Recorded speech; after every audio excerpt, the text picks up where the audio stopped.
اب آپ نے صحیح بخاری کا میرے حوالہ، صحابہ ستاروں کی مانند ہیں، جس نے ان کی تباہ کی وہ فلاح پا گیا، اس کے بارے میں وضاحت فرما دیں کہ یہ حدیث صحیح ہے یا نہیں؟ اب علماء جو تھے اللہ ان پر رحمت کرے، کتنے منصف تھے، کتنے وہ اللہ سے ڈرنے والے تھے کہ یہ روایت ہم اہل سنت کے حق میں بڑی کام دینے والی ہے۔ مگر آپ دیکھیں گے جن نے حدیث کے بارے میں کتابیں لکھی نا کہ صحیح غلط کرا کیا، سب نے کہا کہ یہ باطل ہے، موضوع ہے، لا اثر، بالکل اس کی کوئی جڑ نہیں، من گھڑت بات ہے، باطل ہے۔ دفتر لگ گیا ہمارے علماء کہ کون کہتا ہے یہ حضور نے فرمایا؟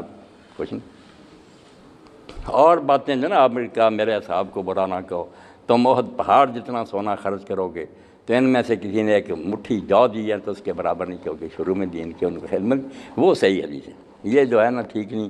اسی طرح شیعہ حضرات پڑھتے ہیں کہ آپ نے میدان عرفات میں کہا کہ میں دو چیزیں چھوڑ رہا ہوں، ایک قرآن ہے کہ اہل بیت جو ان دونوں کو مضبوط پکڑ کر رکھے گا وہ گمراہ نہیں ہوگا۔ یہ خطبہ بھی ان کا جو ہے نا ٹھیک نہیں۔ اہل بیت کا ذکر آپ نے کیا مگر اس میں یہ نہیں کہ دونوں کو پکڑ رکھو، وہ صحیح الفاظ یہ ہیں، وہ غدیر خم پر دیا کہ میں تم میں دو عظیم چیزیں چھوڑ رہا ہوں، تارکن فیکم الثقلین، ایک اللہ کی کتاب ہے پکڑنے کے لیے، صرف اس کے لیے کہا ہے کہ اس میں ہدایت ہے، نور ہے، اس کو مضبوط پکڑنا۔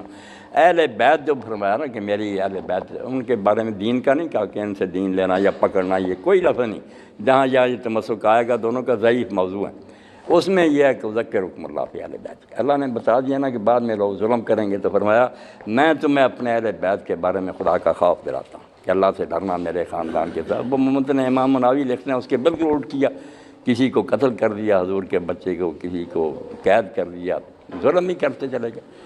وہ صرف حسن سلوک کی ہدایت تھی کہ 3 بار آپ نے کہا کہ کچھ خدا کا خوف کرنا میرے خاندان کے بارے میں، دین لینے کے لیے صرف قرآن کا کہا۔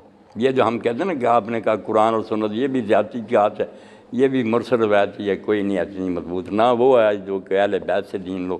دین کے لیے آپ نے کہا کتاب اللہ ہے، اس میں ہدایت اور نور ہے، اس کو مضبوط پکڑنا۔ یہ خطبہ حجۃ الوداع